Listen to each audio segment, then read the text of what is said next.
Welcome to Learning cEDH, the podcast dedicated to teaching you everything you need to know about competitive Commander. I'm your host, Matthew, and I'm joined, as always, by my co-host, Eric. And today, we're doing the last quarterly breakdown of 2025. This is the quarterly report for quarter 4, 2025, looking at October, November, December events, at events with 50-plus gold size events, and going over the most popular list, how they performed, as well as going over some of the less popular overperformers that have kind of popped up towards the end of the year, and then also talking about what we expect to happen post Avatar, especially in Lorwyn, because we only have about a month of Avatar stats, and I think those are really warping deck lists, especially in the green piles. So we have like a little bit of an oddly timed quarterly report, where we only have a month of like the real current format, but we're still going to talk about how things have been going, what we expect going into 2026, and what to watch out for. Yeah, this one should be pretty interesting in some ways. In some ways, it's a tale as old as time. Yeah, I think our most popular decks are just they're the same most popular decks. I don't think things have really moved much from what I can remember. There's like a couple of the bottom end of the decks that have moved a little bit. I think one of the most big ones was Vivi falling off. I think Vivi was still quite popular when we did the last one of these, and just spoiler alert, no longer on the list, and still actually just perform. It's very average in terms of entries and conversion. But we'll get into some of those maybe underperformers and decks that have fallen off. But overall, pretty stable format, mostly because it didn't shake up much. Spider-Man happened, and there's just not a huge shakeup in the format since the last time we did one of these that we're going to have stats for, at least, right? Yeah, and classic Marvel tradition, they definitely poo-pooed on Spider-Man, as they do in the comics. Love to do that. Yeah, it's because he can take it. I don't really have anything else before we get into it. No, just I hope everybody had like great holidays. We're recording this right before New Year's, on the 30th. So if this happens to be out by then, if not, Happy New Year's. Hope everybody has a safe time. Please be super responsible out there. We don't want any shenanigans going on. No, it will be, but try to be uninvolved from the shenanigans. I'll be tucked away safely in bed by 9 o'clock. Easily, actually, probably by like 8:30. We're recording at nighttime, so this is a rarity for us. It's pretty late for me. Well, not being late, because I usually stay up kind of later, but just recording this late is a little odd. Yeah, I don't have any natural light in my room. Yeah, the same. The wife, she's got a birthday party. It's her niece's birthday party, and she took Lucas, and they're having some fun, and I got the house to myself. So this is it's a rare treat at nighttime. If you're enjoying this video, like, comment, subscribe, let us know what you're thinking about current cEDH, how you expect things to shake up, and how maybe the actual format is differing from these stats that aren't taken into account, Avatar stuff too much. We'll probably talk a little bit about the 1 month stats, but it's such a small sample size. It's hard to really dig into that and it's just super telling about what the format is. Post Avatar Rograkh is a whole different beast. Even Kinnan, got some pretty big upgrades. A lot of the green piles really are quite different than the 2 months that the bulk of these stats are pulling from. I think with all that being said, we can go ahead and hop into it.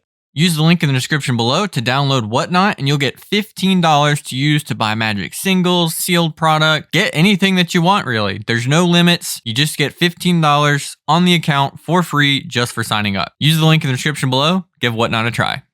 How this list works before we hop into the deck, we're looking at and this is going to be, we've been doing these a little differently. We're not super deep diving on all 10 decks that are, and exactly how they're performing. We're going to kind of go through this one, maybe about half the episode, talking about the top 10, what the meta looks like, and then half of it, some of the things that are left off that we expect are like, what are the actual best decks? But we're looking at the number of entries in events 50-plus players and their conversion rate, so the percentage of those players that converted to top 10 or top 16 in those events. First example being Magda, Brazen Outlaw, with 107 entries of 15 top cuts, leading to a 14.01% conversion rate. Pretty average numbers for Magda. This is a deck, I don't really know if it's got a lot out of recent sets like Avatar. It got Redirect Lightning, obviously, like a lot of I wouldn't even say that's a low color red card, maybe like a 3 or less color red card mostly so far. Maybe sans, I don't know, blood pod players out there. Are you playing Redirect Lightning? Kind of just still hanging in there. I'm a little surprised at its popularity, but I do think it has still just a lot of diehard players bought into it, and they foiled out the dwarves and they're not going to leave it. There's not a lot to say about it in terms of its impact on the meta. I do think probably the thing that's most appealing about Magda is the pieces it gets to play that can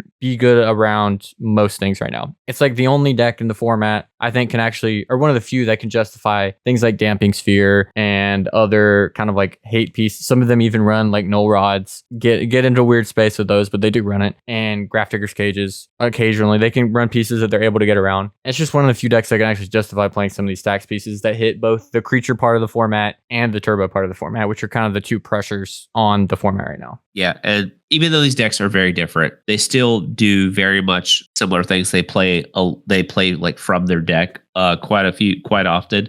Maybe not so much Kinnan as much, but like Sisay and Magda, they're trying to like pull from the deck. They get to a point to where they don't necessarily have to cast spells. Yeah. And that's just going to be the strength of Magda. It's monocolored, so it basically anytime a tool gets printed that might not fit in a 3 to 4 to 5 color pile, it gets to utilize. It gets at least to look at that option. And its biggest gain probably was Tezzeret Cruel Captain. Yeah. Back from, and then in Peter Parker's Camera. That was probably the next big thing. So a rare deck that got something from Spider-Man. Can we make it a chance? By the way, I love Spider-Man. He is my favorite Marvel superhero. He is not my favorite Marvel character, but he is my favorite Marvel superhero. So this is not me hating on Peter Parker Spider-Man at all. But that set was just we have to like every deck we have to be like, yeah, but like Spider-Man. But Spider-Man did it. Well, it definitely wasn't Norman Osborn, that's for sure. No, though he was cool. Fleam he got played. He didn't do well, but people played him. He's there. So I just think that's where Magda occupies. I also think that like this has nothing to do with actually the deck's performance or anything. But like you said, I've seen a lot of committal to the foil dwarves deck, whether it's in different languages or not. That'd be a hard one to swallow and shelve. Yeah, you're kind of just there. Even if you're not bringing it to events, you're kind of like, you have a sunk cost at that point. Yeah. And those are more than like it was cheaper to foil Rowan than it is definitely to foil Magda or bling it out, especially if you're on the workshop list. How popular Orcish Bowmasters is, I think also can kind of determine a little bit about that. Its popularity. Another card that could potentially be affecting is the uptake in Mayhem Devil in different decks. Could also, put a little bit of pressure there. And if we get to see, any of the black-green X piles come up with Culling Ritual, so it there's a lot of like, small factors that could go into that, but Magda's still just a powerful deck. It's here. It's got a loyal fan base. It's a cult classic, I would say now. It's like Reservoir Dogs, it's up there. Yeah. It's just like Reservoir Dogs. Next up, we have Kefka Court Mage at 142 entries, 20 top cuts for a 14.08% conversion rate. Very similar numbers to Magda, although a little bit of a jump in popularity, like 35 more people on it, around there. This has basically become the I'm not like other girls mid-range decks. If you don't quite want a Tymna Kraum, people aren't really pivoting, although it's actually performing pretty well right now. And if you want to breach in a mid-range shell, this is kind of where some people are lining up. You're attacking the format a little differently. You get to play a little bit more synergistic stuff. You get to play with cards that are just kind of fun. Like you can lean into Sawn Halves, and that can point you to a World Gorger, or not World Gorger. That's cool. That's cooler than anything these decks do. Hoarding Broodlord. I guess you could World Gorger. That wins with Kefka, but you won't win. You do get to have Mount Doom in your deck at that point as well. You do, yeah, you get to run Mount Doom. It seemed like at first it was actually a big overperformer, and like it was actually going to be the deck from Final Fantasy that really has staying power. At least looking at conversion rates right now, pretty middling at the moment. Not really stand out in any way that I can see, at least. We saw like the first wave of the decks come out with the way it was built. There was two variations. There was just kind of like Grixis good stuff with just extra spice for Kefka, and then there was the all-in kind of Kefka thing. Yeah. Kind of like Grixis Etali. That's kind they're of in like Arena of Glory and stuff like that. Yeah, which I think that's Yeah. not the worst. In fact, if you did that, I would probably build it with the Bullet Citadel package, Goblin Welders and Engineers. But Throw Gwynnum in there. Hold on now. Ooh. I think the coolest card the deck gets to run is like Harmonic Prodigy. Yeah, just a cool card. I'm actively jealous of decks that get to run Harmonic Prodigy because they also probably play Stormkilling Artist. So they're really just getting to max benefit off of stuff like that. I think it took over what was Kraum Tevish. Yeah. That's kind of how kind of the comparison. That's kind of what I feel. Yeah. Which was always popular, but never like a super banger, especially as the format sped up. Yeah, when the format sped up. And that's where I think kind of what happened is the deck was, you can't listen to Twitter. When Twitter says, the format's a slop pile. Oh, it's turbo this. It's going to be slop and turbo depending on where you're at and where you play. Whether it's a Discord, whether it's if you listen to the Pacific Northwest, that's like the grind, slop, mid-range, whatever. Yep. If you are in other like Discords or, you play like Mana Vault, it's turbo, it's inside you. There are two wolves. One is the slop pile. One is turbo. You have the slop wolf and then you have the just win wolf. Exactly. It's the second best Grixis deck right now, I think, right? As far as I can tell, we've certainly seen like we had moments on this list where Malcolm Vile was one of the most popular decks in the format. Yeah. And this is both outperforming it by a little bit and significantly more popular than that deck. That deck just kind of fell off. I don't even really know why. I gotta say though, having two commanders printed this year, Kefka and Norman, like that's two solid Grixis commanders. They're not necessarily the best because you're obviously competing with Rogsai, but that's not nothing. Next up, still a relatively recent printing. It made me think about how like for a while we just didn't get new commanders that were playable, like ever. And we're just really, when I started playing this format, every deck was so bad. But now we get commanders like Ral Monsoon Mage with 142 entries, 33 top cuts, 23.23% conversion rates. One of the best performing decks in the format. Now is approaching the point where I can no longer say it's underplayed. Still not like the most popular. It's a little bit under, but there isn't really too small or too big of a gap, I guess, between this and like the top, not the top two decks, but everything below number 2. And it's still a banger. It's still super powerful. It puts probably the most pressure on the format of any commander. When it's in your pod, it determines the pace of play, really. You have to respect it. And most people do know what's going on now. They don't assume it's a junky is it pile like so many other similar decks. Still doing the thing. Got a couple new printings with like Storm of Memories, which has popped up in a few of the lists. I know some of the lists have shaken up. I don't know if it's been since our last report, but I know some of the higher performing lists like Pigeons don't run like gifts or intuition anymore, opting for just cards that just straight up win then or don't have as many moving pieces. Maybe don't rely as much on blue mana, which is usually not something you have a ton of lying around in this deck. And it also got Electro out of Spider-Man. Another counter for the Spider-Man fans out there. We stay winning. Still just a banger of a deck right now. Like you were saying, how it cut gifts and intuition was for quiet speculation. Yeah, which they had been on and was mostly just better. Yeah. Like, I wish that card was red. If we got that card in Rowan, it would be so good. Oh, man, I wish that was red so bad. About to age myself, but I used to play with that card at Standard. Oh, I bet you did, dude. When you were like probably what, 30 back then? Pretty close. Oh man. No, that card was so sick. You just quiet speculation and put like 3 Roar of the Worms in your graveyard. That's hot. I mean, like if you really think about it, like that type of card in Standard, like was really powerful back then. Oh yeah. Of course, they printed it blue, and the best colors were green and blue at the time. So I actually have one of the recent December lists that did like 134. It was like 134 players in December, came in 6th place. This has a Spider-Man card in it. Another one, Romantic Rendezvous. Oh, yeah. And they got the Avatar card, too. The hybrid is it one. Yeah. And obviously Storm of Memories, which you already talked about. But yeah, Rao, really solid deck. The only thing is, though, did Rao win any events? I have no idea. I have heard it can kind of struggle to convert from top 16 to a win or top 4. Okay, it's got 2 wins. I didn't want to specifically say wins. I really meant to say like top fours because like, winning a tournament, like I feel like once you get to the top four, that's kind of like, the cream of the crop right there. Cause yeah, and whether they like split it can kind of change the vibe of a top table too. Yeah. And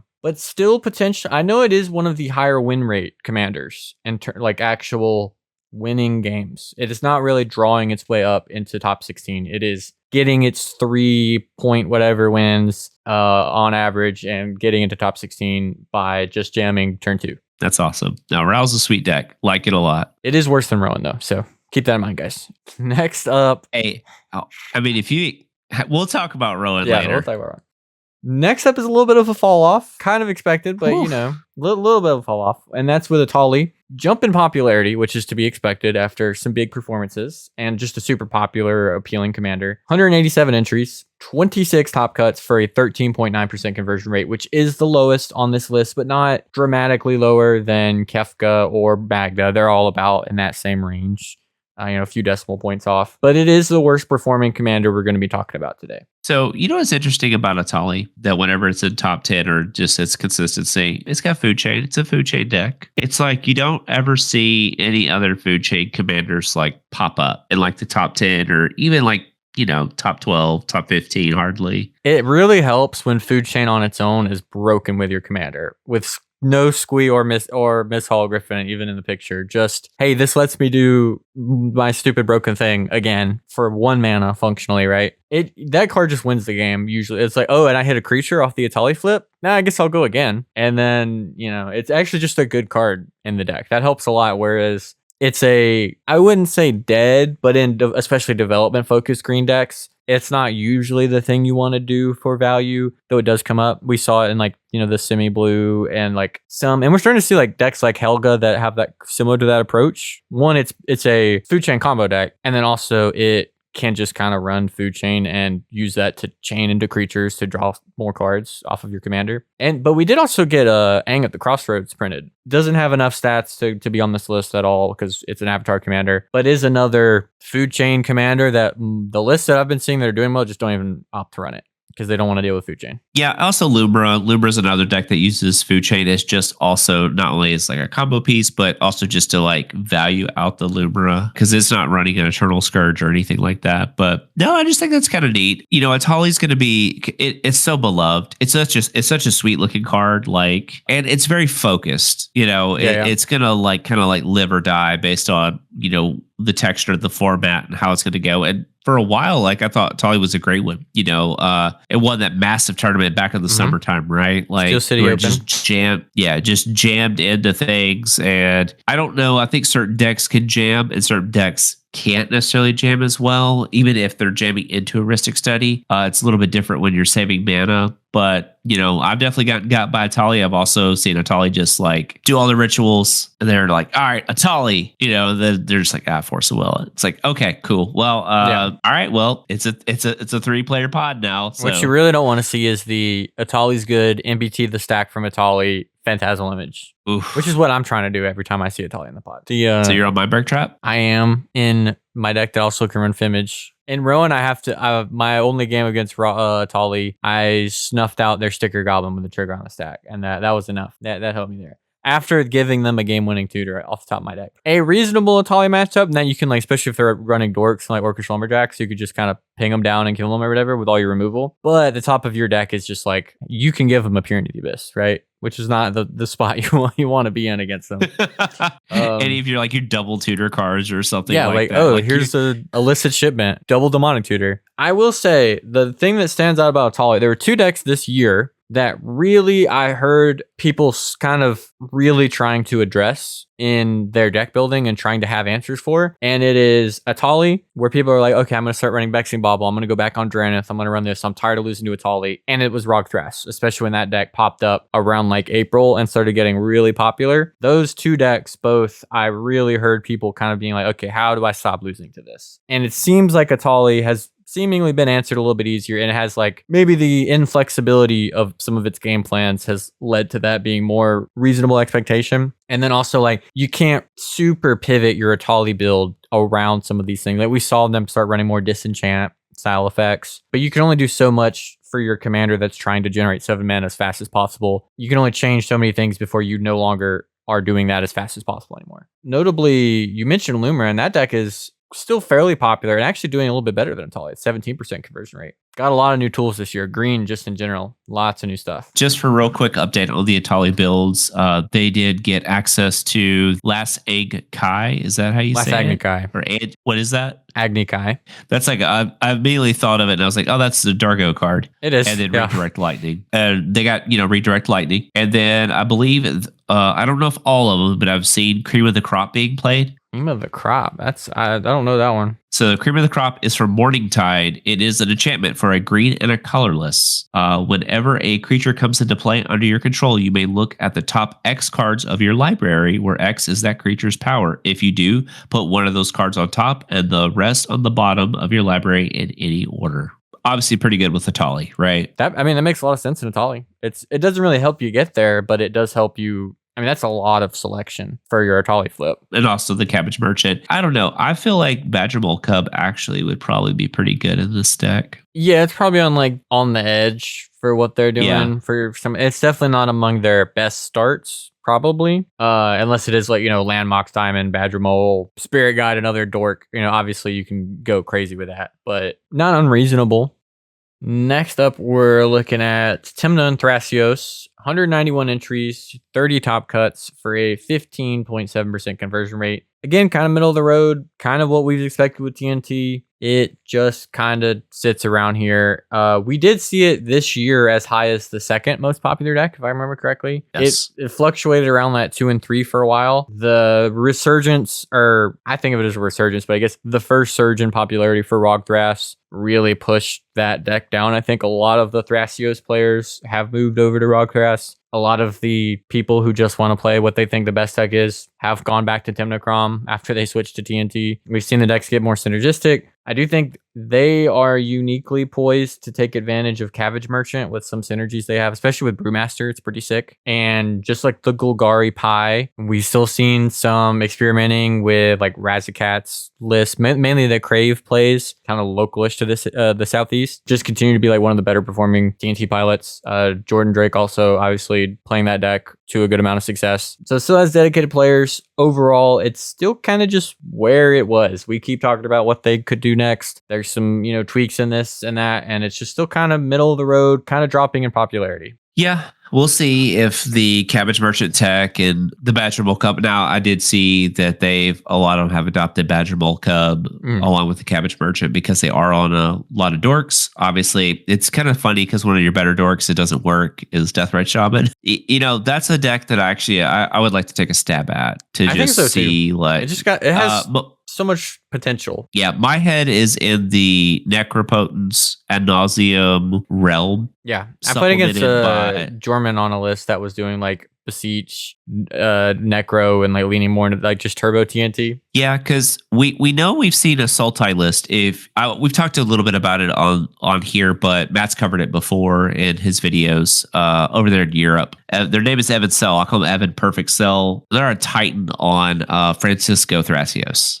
Like you talking about a consistent player with a fringe deck, they're just putting up really great performances. And they have, if you look at the list, you'd be like, oh, it's a Cradle deck on like minimal creatures, but it's also a ad nauseum Necro deck. And they just built that deck with very intentionality, like of how they, like what their plan is. And I'm not saying TNT could be better. The access to silence is like something I would be very interested in. That type of stuff, voice victory, silence, that type of stuff. To be able to push that, to be able to really push the calling ritual, ad nauseum backplay. I think might be something there. And you know what? It's probably already been tried. I'm sure it has. I just think it would be interesting to see now because the Cabbage Merchant gives you kind of some extra mana, new angle. I would say the consensus is probably what Jordan's list right now as the best performing overall TNT list. Jordan's, it might honestly be Craves at current, like this quarter, last 6 months. I have to look at like where they're actually been. They both topped that last tournament I played in.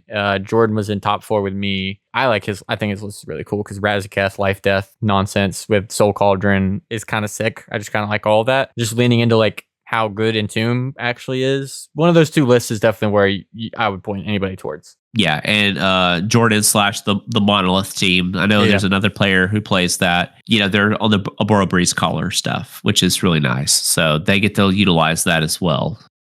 Next up, the deck we always have tons to say about every time we go really deep in on it. It's Sisay Weatherlight Captain. 208 entries, 46 top cuts, 22% conversion rate. They probably printed new legends. They're probably playing something. We're checking now. You have to forgive me. I took the holidays off from any kind of cEDH shenanigans. I also literally have no idea what they're playing from like Avatar. We got nothing. Wang Shitong. Yeah, Wang Shitong makes sense. The Cabbage Merchant. I see some Badger Mold. Cabbage Merchant's their biggest gain as like a legend that is close to a Smothering Tithe. Smothering Tithe is obviously like can be at its most powerful in Sisay as a deck that prioritizes Kinnan, gets to win when it makes 5 mana. Redirect Lightning. Pretty interesting that they're playing like that and Louis Swa, which Louis Swa, I mean, you're going to have lots of legends lying around potentially, though, that there's a cost to that. But Redirect Lightning makes sense as a way to protect yourself from like the channel stuff, which actually can interact with you decently well. Oh, I see this list on High Noon. That's pretty cool.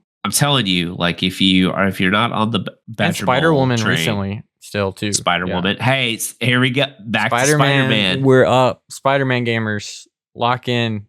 We got more games to win. This is some of the sweetest like instant sweet in a deck. Can I fit the most powerful 1 mana singular like cards from a color into it? LQR, Redirect Lightning, Silence, like Swords to Plowshare, Vamp Tutor, and Light Tutor, so on and so forth there. They're on Abrupt Decay. I'm curious if we ever see a meta switch again where TNKs are actually playing Oppo and like Tivit's a popular deck again, how this list feels in that world. Because like they still run like answers for that card, but like, God, nobody plays it. It's just not a staple in this format anymore. I mean, you have like what 1, 2, 3, technically 4-ish answers like in your instant slots and stuff. But we've talked about this. This is a deck that just only gets better. Yeah. Only gets better. And it doesn't take much to like, whether it's to break the deck, speed the deck up. I mean, Badger Bowl Cub's pretty sweet, obviously. And it's not on necessarily like 3 actual 1 mana dorks that work with it. Bloom Tinder. Kinda cool.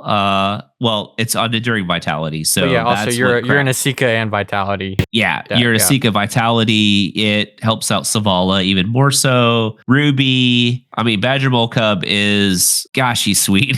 We should only talk about decks with Badger Bowl Cub. That's it. Well, as we go up the list, there's a couple more. I needed some 2-drop to fill the void in my chest. No, but no, the Sisay list looks really sweet. I'm not gonna lie. My thoughts on this deck are always filtered by what I'm playing, and it always just seems so bad against every deck that I play. But like, you go to a real tournament and you just play against other similarly sped decks, and you just have such a consistent plan. Keeps getting new cards and new tools added that just help benefit you a little bit more, where like it's cleaning up to where you just don't even have to really run many non-legends at all at this point, because you just quality of legends is way higher. Well, want to know something? So we were looking at Austin's deck. So Michael's deck, who came in 11th place at the same tournament. I guess you could say that's Clam Chowder, right? Are you looking at the 11th place list by Michael? Oh, I'm looking at the Circuit 9 now. Yeah, this other list has Tribute Mage and Transmute Artifact. What is happening? Is this all Soul Cauldron deck?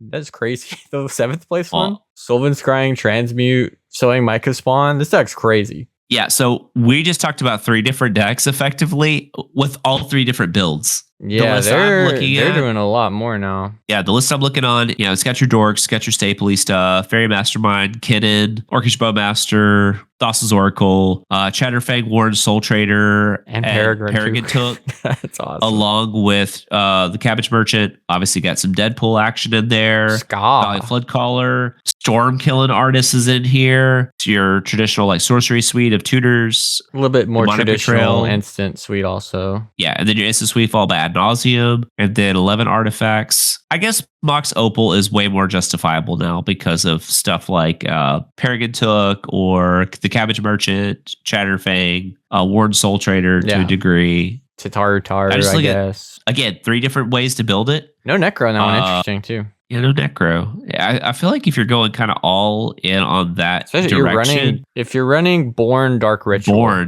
Yeah, I couldn't agree. hurt. Couldn't hurt, right? Might as well get a couple free wins. A lot of stuff happening with Sisay, actually. Yeah, I actually really like. I think the first list we covered though, the Badger Bowl Cub list, just because I feel like it maximizes what that card does and the power level of what the deck does. Big fan of actually. You know what? That's awesome. You got all these sweet lists. Go play Sisay. That's sweet. Next up, Rograkh. 233 entries, 54 top cuts, 23% conversion rate. Another pretty high win rate list. Our commander pairing, solid conversion rate, one of the higher ones on this list. Still doing its thing. There are some lists that are messing around with redirect lightning. Let me pull up a recent performer. We mostly see the same creature suite. I don't really think like Electro has really moved the needle. We still haven't seen VV become like a staple. It just comes up every now and then. Not really a list that's changed a ton. I know you talked about Boomerang Basics as potentially like a banger to be running in this list. Yeah. Still some messing around with cards like Misdirection as kind of a second force of will. Dramatic Reversals come up every now and then. I saw a list that had the keys. I actually saw a list that did not do well, I don't think, at this last tournament. That had Arcum Dagson in the 98. And to like sack Silas to put a Citadel into play, which is pretty hot. And I've been seeing like Mishra's Workshop Rog size as well. Again, I don't know that these have made the cut in some places, but just cool stuff people are experimenting with, especially the list we saw with like Spider-Punk, which I know Jay Wood was playing. I think Dexter might be as well. And then even saw some experimenting with Relic of Legends once you're leaning a little bit more into that. So not like a crazy amount of new cards printed into the list, but people are really cooking with some of the stuff that they have access to and testing out some potential like old bangers that might have some new context here. Yeah, so actually I've been playing a lot more Rograkh. It's been kind of like my pet deck I've been working on even more. And, nothing crazy, but like I cut Deadly Rollick for Boomerang Basics because Boomerang Basics has been just a better card. I think overall. especially when you're on, like, I'm guessing you're on Bobble. You're on Vexing Bobble? Oh, yes. Yeah, I think once you're on that, I just like, Rollick, whatever, get out of here. Yeah, I'm on Vexing Bobble, about 19 artifacts, 24 lands because I'm running a little bit higher land count because I'm playing all the shocks. Occasionally, I'll swap out a shock for an additional Surveil land. I'll sometimes play two. But right now, I've actually been playing one Surveil land and Peat Bog. Peat Bog's been really good. Yo, Peat Bog is sick. As someone who's been playing a lot with depletion lands, they're pretty good. Peat Bog's been really good. Spider-Punk's been very good. That type of effect you need. Obviously, you got to pick your window when to do it, but the ability to also just sack it to flare was really nice as well. Honestly, I've just been like on the Boomerang Basics. Like, it's kind of like Stock Up. I feel like Stock Up is also just as good. Like, I think that card's still quite playable as well. Like, if you wanted to cut a wheel, I think Stock Up's quite good because your card quality is pretty high. And sometimes you do need to hit a land. So you get a land and a spell, which is really nice. And similar to Vintage where you can just hit a free rock and a thing to cast the thing and just kind of keep churning. Yeah, and you're also an Ancient Tomb, City Traders, Phyrexian Tower, Peat Bog potentially Peat Bog deck. Because if you want the deck to ascend past where it's at right now, something's got to change. Yeah, and they keep printing good new cards, so you got to kind of start maybe mess around with some of those cards. But yeah, just been playing around with Rograkh. Really enjoy it. I think Boomerang Basics is quite good though. I think having two Blood Swords to Plowshares in your deck between Into the Flood Maw is really nice, and you're already also on Snap, which also is quite good with Peat Bog, joking aside, but it just kind of helps. Just fire off Necro, Nas, that type of stuff. Oh, yeah. It's pretty sick. Next up, we're getting into our top three. I would say this is getting close to those in popularity, but it's still like a little in between. There's a little bit of a jump in popularity with Rograkh. 275 entries, 51 top cuts for an 18.54% conversion rate. Not like a banger conversion rate, kind of in the middle of what we're looking at today. Probably the deck that got the most out of Avatar, I think, in terms of like really how it feels, the speed of the deck, how fast I expect it to win, the actual amount of win cons and combos and overlapping synergies. I feel like this deck is primed and poised to take advantage of Badger Maul way more than almost any other deck. And also got playables that are pretty powerful in Cabbage Merchant, Wan Shi Tong that has some synergies with your Flood Color Plan and stuff like that, and overlaps well with Relic. I think this is the deck that it was on the downtrend pre-Avatar. It seemed like not really doing amazing. I think our post-Avatar stats, especially post-Lorwyn, are probably going to be really looking up for this deck because it feels broken with Badger Mole Yeah. Cub, Cabbage Merchant, Formidable Speaker coming out. I think this deck is going to be the big winner going forward, assuming Lorwyn doesn't also drop like some unbelievable black spell, or something like that. Well, we know for a fact that the deck is trending the right direction because we looked at the month snapshot with Avatar. Yeah, and it's cracked. So it's yeah. amazingly for the month that Avatar was legal. Trending the right direction. We know it's getting automatically another card specifically that I think Formidable Speaker just seems like a pretty good card, but specifically for this deck because it does what the deck wants to do. It wants to tutor a specific creature, and it also wants to untap stuff. So yeah, I think it's going to get the most out of all the text on that card, where it's lets you set up for value or fire a win attempt, and then also has the text of like, oh, if you untap it, double your mana. Pretty crazy on your, like, we used to run Imperial Recruiter. Formidable Speaker just dunks on Imp Recruiter so hard. And like the main big buff this deck has got since, I would say, Bloomburrow, is that the good cards are green. Most of the printings for this deck that are busted, your Enduring Vitalities, Cabbage Merchant, Formidable Speaker, Badger Mole Cub. When I was playing this deck pre-MH3, there were basically no good green cards other than, hey, this is a card that finds Dockside. Now you have tons of powerful green cards where like the tension of the deck was use blue cards to win the game, but you have to use green mana to power up and draw your blue cards. Now you can just cast a bunch of green spells to win the game. Finale into whatever, Speaker into whatever, where now I think Summoner's Pact is going to be a staple of the deck, probably post-Speaker, because it lets you get any creature out of your deck. Badger Mole Cub is just sped up the deck, introduced a ton of combo lines, made a bunch of other cards playable. Just like really been recontextualized in like a single, like really 2-month span, because Avatar was like early December, I think. And then Lorwyn is late January, where it's going to start to be legal. The deck is going crazy within like 2 months. Huge upgrades that's completely changing the deck. Plus, like Greenswell Zenith now lets you convert into a effectively, when Formidable Speaker comes out, into a Cloud of Fairies, which is pretty good. People think that Formidable Speaker is like the extra mana tax on it versus like a finale effect is like a real downside. It's an extra body. What do you mean? You get the mana back immediately and it's uncounterable virtually. Way harder to count. The fear is fierce on my finale for 2. They're not fierce in my god. I think we should do a podcast where we talk about the revolution of green over the past several years. Like I would say it's way bigger than you think. Oh, what was the set with the investigate stuff? What set was that? Karlov Manor. That gave us Aftermath Analyst, right? I think that's where it really, really starts. Like last year, beginning of that, and then moving forward. And what's interesting about green is they're not all the same. You have like Lumber green, you have like Rograkh green. Now, if they could only just print like more good green dorks that aren't elves, that's the hope. Very big. Give us more of the hierarchs, dude. The people are asking, the children yearn for Temur Hierarch. Another winner in the Simic Pie, maybe a little bit less so than Rograkh.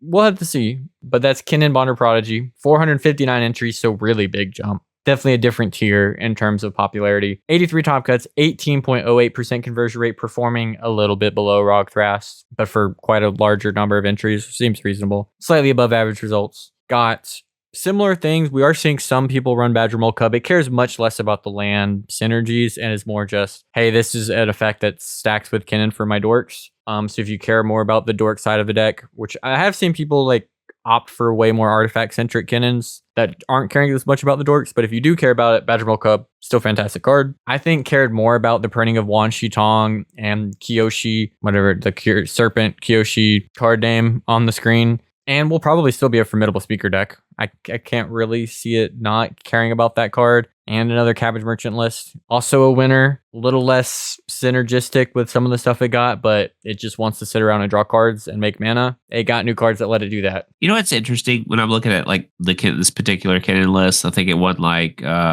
first place. So it was the wrap up hosted by Animal House. So it's not a Badger Mole Cub because obviously the lands, like you said, like the land synergy, right? But you're on Cryptolith, right? And you're on Enduring Vitality. And you're a Green Sun Zenith deck. I just feel like your ask for what to slide in a Badger Mole Cub in your deck does, like, I don't think that's a lot. Like, I think you could make room for Badger Mole Cub. Yeah, like I know the one that won the gold event that I played in. in North Carolina. They were on it. They came up in the top 4. It looked strong. Their Kinnan got removed and their dorks were still good. Still getting supercharged by the Badger Mole. It gives you some resilience in that. There's other stuff too where like you are also a deck that runs some number of clones, so turning your lands into things or like getting extra cradle taps off of like the similar like Mockingbird stuff that Rograkh does. A little bit less broken because you're not a breeze color deck and you're not as all in on cradle. Lets you do some similar things with it. I think the card is still just good. That's all I got on Kinnan, really. I have seen people talk about more of a combo oriented Pilipala Kinnan stuff. I think we're getting closer to that direction. But there's just not much in regards to results that I've seen on it, really. Just kind of theory crafting. But doesn't a particular little Badger Mole help with that? It does, especially if you're doing that, you're playing Badger Mole. Like you're definitely, if that's your plan, you're definitely playing Badger Mole.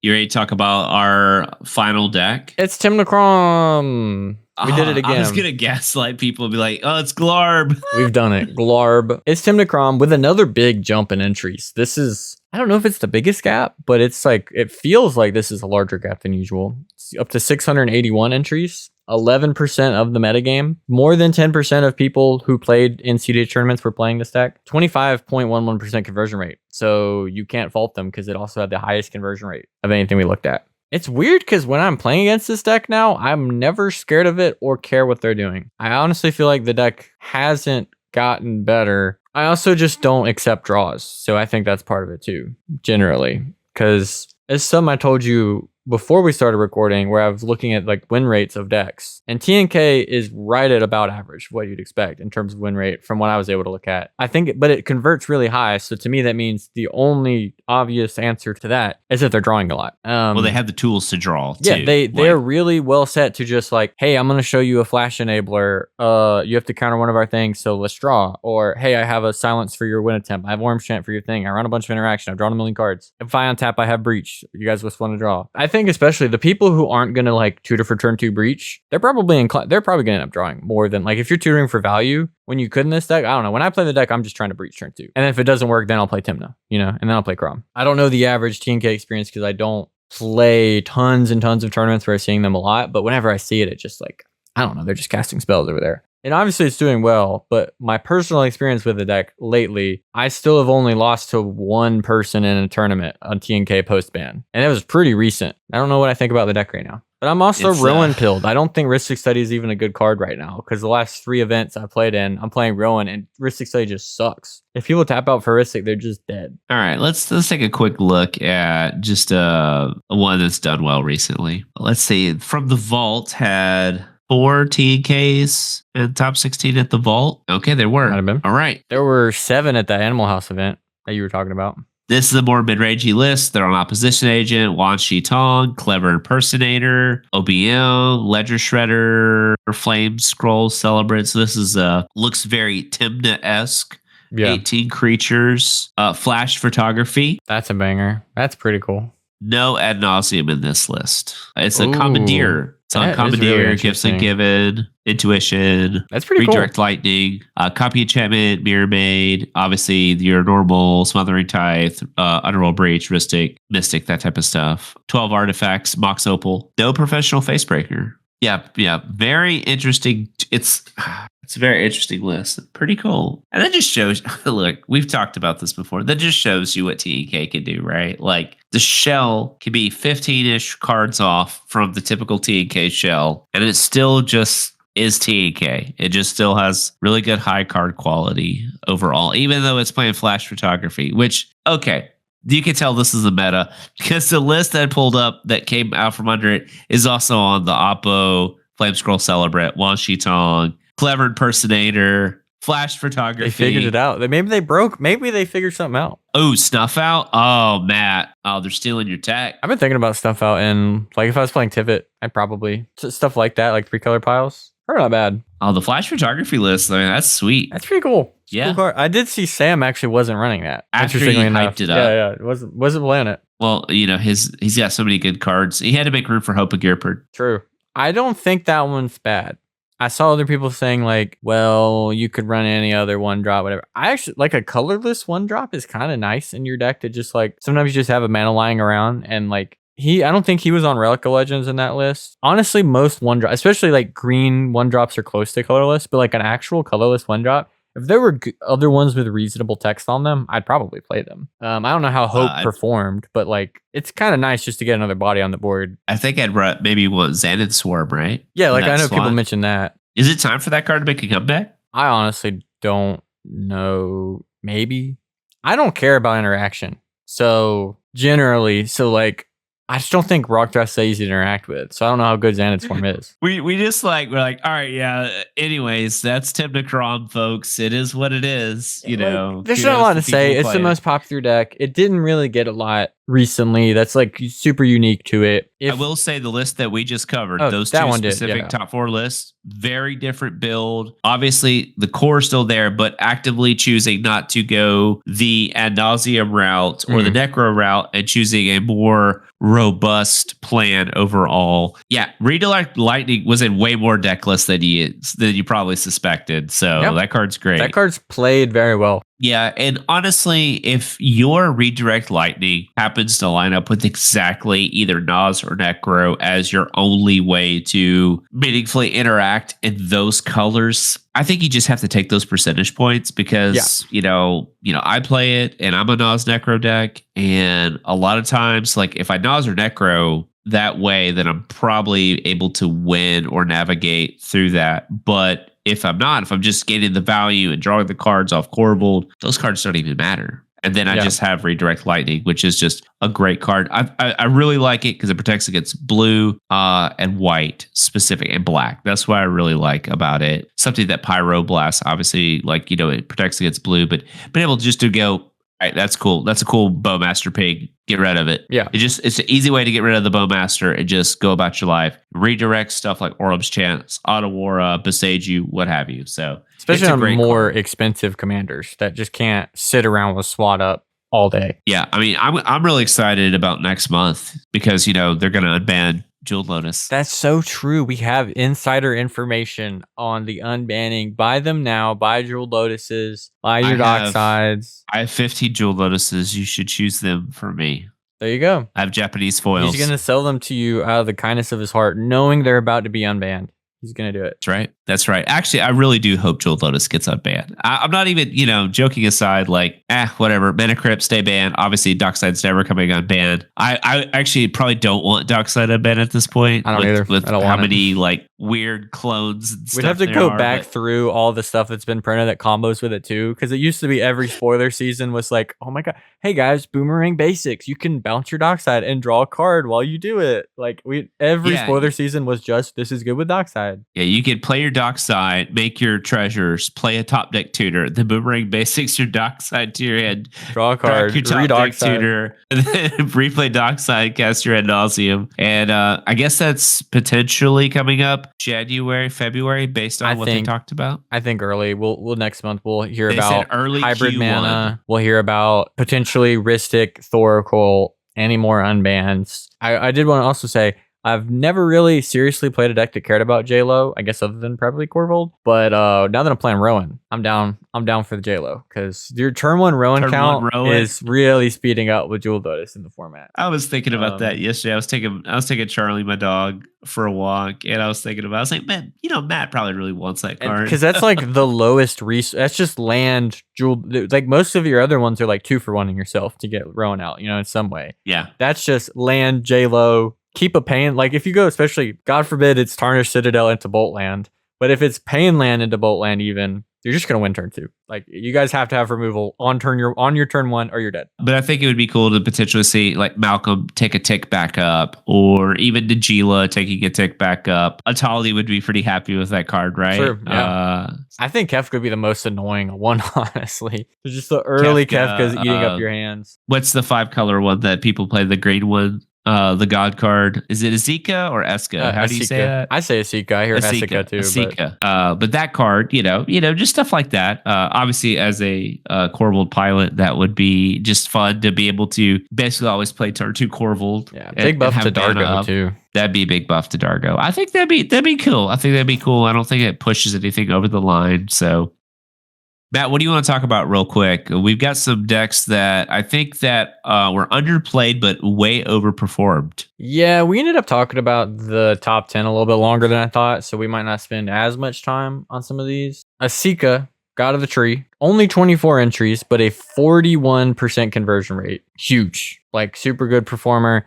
This has been a commander we've talked about. People who are kind of in the know that it's just a good deck. I think if you're doing 5-color good stuff, Esika has shown to be like the most consistent.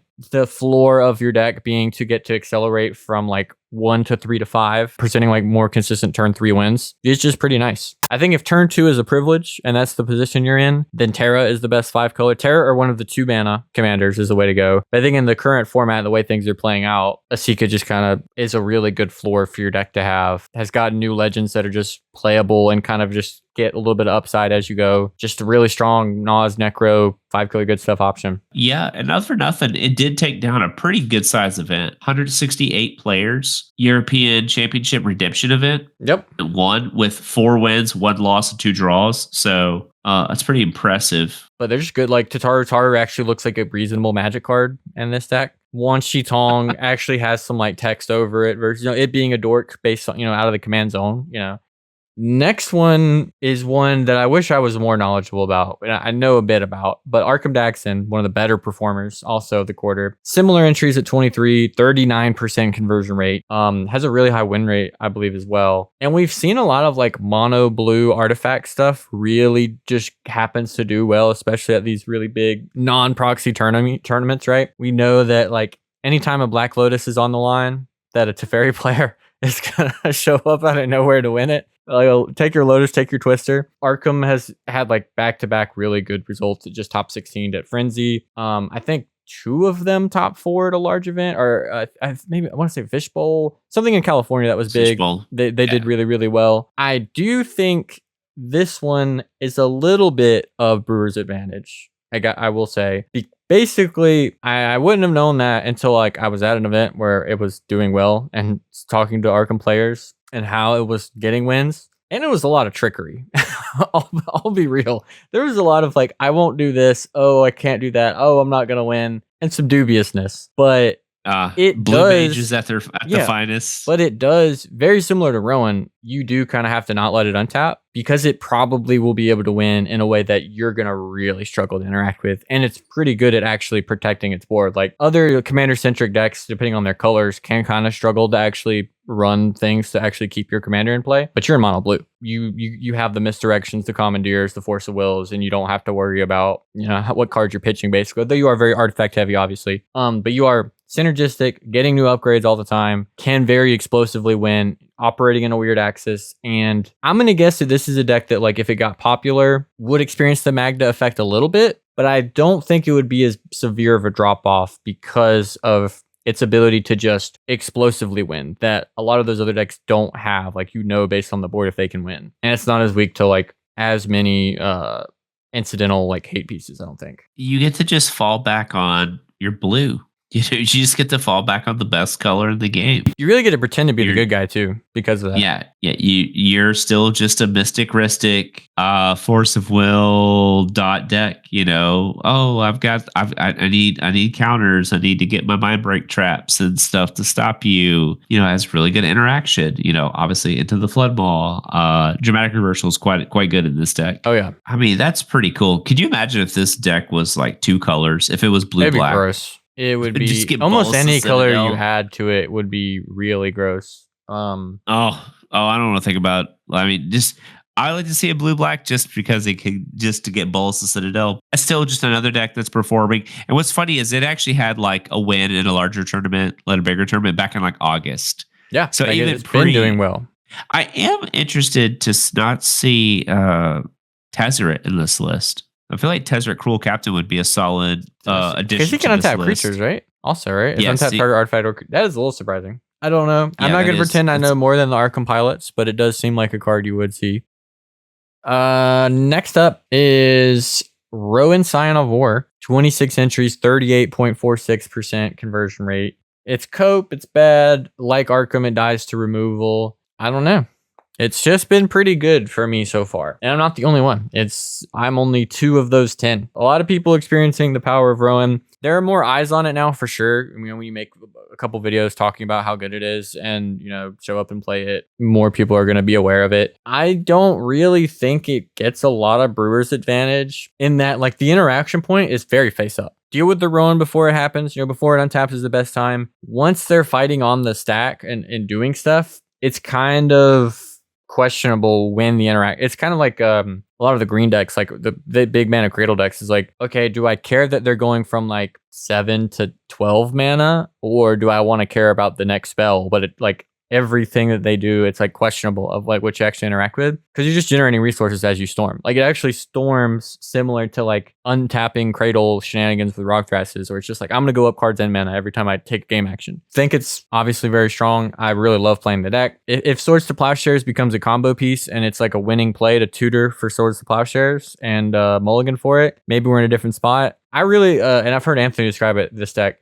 it's a tournament deck. It's not really a casual play in your locals deck, because your locals will get sick of you and can't just decide to gang up on you. If they do it in a tournament, they're losing $100 to do that, because they're not gonna, like, if you're tutoring for swords and you're mulliganing for chain and you're spending your mana in the early turns doing that instead of going like turn 1 landmarks time and double dork like the Rograkh player's doing, you're just gonna lose. So I kind of think of it that way too. If the table decides you can't win and that's to their benefit, maybe they can shut you out. But like, someone at the table is making the wrong decision if they're all doing that, because someone's going to benefit from it. I'm still going to keep playing it. Seems quite powerful, done quite well. I don't really think there's much Brewer's advantage. I think people kind of figured it out at this point. But yeah, we'll see if maybe it will dip down as people know about it. But you play the deck, you feel that it's still powerful. It does something very similar to how Cradle scales in the Cradle decks, like the Rograkh, or how like it's a mana reduction in very similar way to Ral is, but in a very much larger way. Oh yeah, because Ral is reducing 1 at a time. This is reducing 3 to 4 to 5 at a time on your spells. Yeah, I've seen, which is 3 to 8. Sometimes you'll get hands that can go more. More than that doesn't really matter. But yeah, it's so interesting when people are like, it's fragile if you just remove the Rowan. Well, what cEDH decks, aside from Rowan, are actually playing the amount of removal spells that you would keep in an opening hand that wouldn't be detrimental to your own deck's plan? See, people say that a lot. Anytime I see Abrupt Decay in an opening hand, it's like, I don't want to see that card because that card doesn't aid me moving forward. That's the problem. Like, I think people kind of get it caught up. You can't have the answers, the draw power, the mana accelerant all together. And if you do, you get to win. And yeah, then you just I don't have to win every game. That's the other part, right? You only need to win like 2 to 3 cEDH games to top 16. 2 to 4. Because if that was the case, Ral would just lose, right? Because you would just answer Ral every time. It's a similar thing. Like, and I think Ral is in some ways weaker to removal. I've mentioned before, because removal is relevant during most of the Ral players' storm turn. And so like drawing a snap or Abrupt Decay or an Auto Wire or whatever is relevant during the Ral's combo turn. If you draw those cards after the Rowan activations on the stack, they're worthless. They don't really. Sometimes you can like try to deal with like a mana battery, but overall the damage is done. The crick is free. If you want to spend mana to remove the crick that I just paid 6 life for and got to cast 1 or 2 spells off of, that's fine.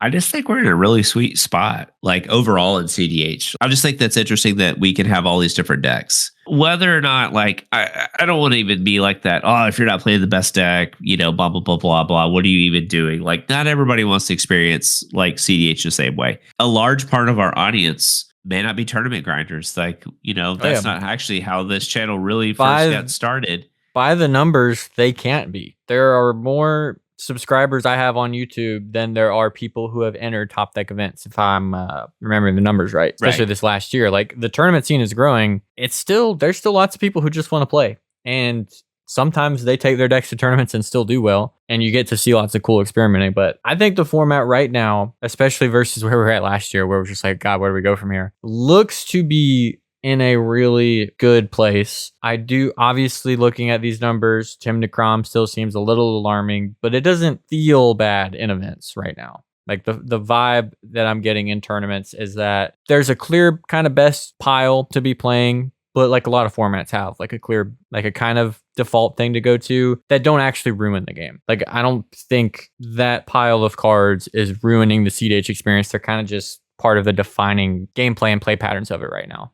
But I also just think there's a chance Esika's better. I'll just put that out there. It might just be better to do 5-color good stuff. When he first said it, and Sam did his ranking of commanders, and he was like, I don't think TNK is good. And I think these decks are actually better. Whether those other decks he mentioned are better, I'm still kind of in the air about, like, is Magda better than TNK? I don't know about that. But in terms of like the value of the commanders right now, it does feel at its lowest that it's probably ever been, especially with Kraum. But Tymna itself too is kind of mid. Is it just that there's a bunch of good players who are defaulting to it, and it's in most of the best colors, especially pre-Avatar, where now it's like, man, green is starting to look a lot better than red, especially. Is it just better to go to Esika or Chowder or whatever? I think that it's starting to become less clear. I think the interesting thing about TK is that no matter what, always has two like really good fallback windows that have nothing to do with the commanders. It's always going to have an early win attempt that it can push with Thassa's Oracle Demonic Consultation. And then it has the like random intuition early piles, like where if it draws one of the pieces or if it just has they mull low, they have a voice of victory on the battlefield. They're just like, just cast intuition. And just like, we're voice dead. Into intuition. Yeah. Same thing with just like natty breach in hand of like breaching a tutor. Yeah. And just the fact that it has like these like random fallback plans. And again, it can just mull into dark ritual necro sometimes, but so can Esika. It has those tools. That's an interesting thing. I don't want to take any credit for this, but I think it was maybe Comedian and Cal were talking about. They just feel that they're just talking about like 5-color turbo. As a whole, was just like a really good choice right now, and it doesn't really like matter what it is as long as you build your deck appropriately to take advantage of it, and you're not like Wang Shi-tonging probably in your 5-color turbo list. You get stuff like the Cabbage Merchant, those types of things that, along with your Double Spirit Guide, your Tender Walls, your rituals, like if you build your shell around it. Now, depending on which like commander you choose, probably needs to enable your game plan. Whether I think it's Terra or Esika. I think it's one of those two, probably. You get your minstrels and your minstrel. Yeah, minstrel is. I haven't figured out like which version of that I like the best. That's tough because I like the Lurrus version, but I also like Necro Manabon. So like the other thing that's like kind of pushed the needle out of Avatar the most is if you're a play the best cards pile gamer. Cabbage Merchant is the most appealing kind of pile-y card that's been printed that TNK doesn't have access to in quite a while. That just doesn't care about what your deck's doing. It just is doing a good impression of a Smothering Tithe, and TNK doesn't get it. Yeah, thank the Lord. Yeah, I mean, if that card was white, it's a whole another terrible timeline we're living in. You got anything else, Matt? I think that about does it. Overall, I think this was like one of the better years for cEDH. This isn't really a yearly report, but just going over it. Like there's, we already kind of talked about the quarter, but 2025 in general and going into 2026, I think this was good. There were a lot of different timelines, there could have been for a post-ban format.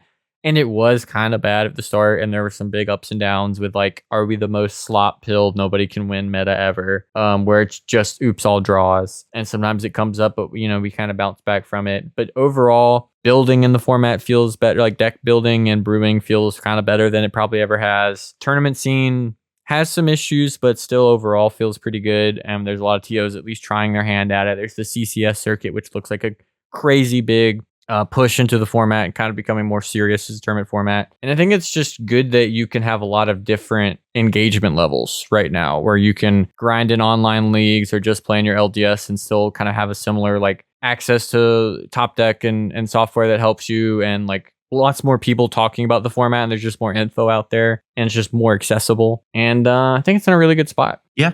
I would say at this particular point, there is a level for everybody. When it doesn't matter how you want, if you just want to play at home with your friends, play online, play at your local LGS, play at some level event, whether it's like bronze, silver, gold. You have your bigger events if you just want to travel out to. There's different types of events like Excalibur that also have other formats involved in it as well. If you happen to be a legacy gamer, a vintage gamer, or something like that.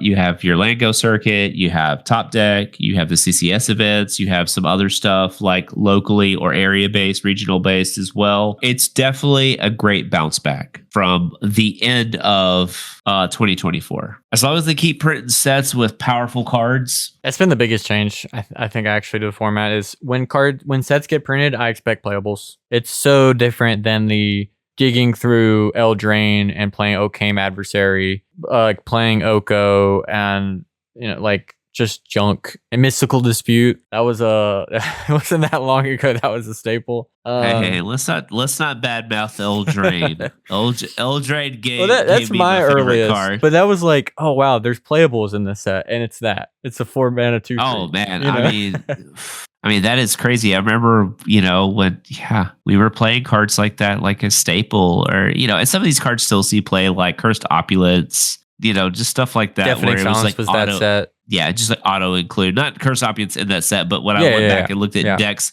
in that timeline. But yeah, now it's bad. Just like, now we're like, Carpet of Flowers, this card's trash, I had somebody play Curse of Opulence on me in the Frenzy top 4. I saw. I don't think it was the right play. Still don't think it was the right play. No. Don't let everybody else make gold. No, if you guys would like to see the podcast potentially on just talking about how greed's changed or what it's gained over the past 2 years and how much of that is, because I feel like it's a lot. I feel like it's quite a bit different than it originally was. So if you're new to cEDH, you're probably used to all these juicy greed cards. But if you're an old head and you go back and you look and you kind of go, wow, greed's got a big buff. True, especially pre-War of the Spark, we didn't even have good tutors. There was no finale. Finale Devastation's still kind of newish, and those are finale type effects are the bread and butter of green now. Oh, they're a dime a dozen. Even Neoform was that Ravnica block too, if I remember correctly, right? Yeah, I believe so. But anyways, enough boomer talk, I guess. Let us know what you want to hear us talk about next, what you're thinking about current cEDH. Going into 2025, we'll probably be talking about more beginner-focused topics because we really haven't covered those in a while. And I think especially if we're going to be doing more regular episodes, that it's a good time to give people a new place to start if they're new in the format or new to listening, and just kind of try to lock in on actually learning cEDH, at least for a little bit. It's hard to keep touching on those topics, but the format's changed enough that I think it's worth, stacks used to be an archetype when we first did those things. It's I don't even want to have to explain it. You guys probably never heard about it, but there used to be these weird decks in the format, but we don't see those anymore. So we're a whole new format really since then. So I think it'd be worth doing that. Let us know what you want to hear if you are newer or just want something to share with players that are newer that you just don't see being covered. I think with all that being said, we can sign off of this one. So thank you so much for watching and listening in 2025, and we'll see you in 2026. Go play cEDH. Peace. Have a good one, everybody.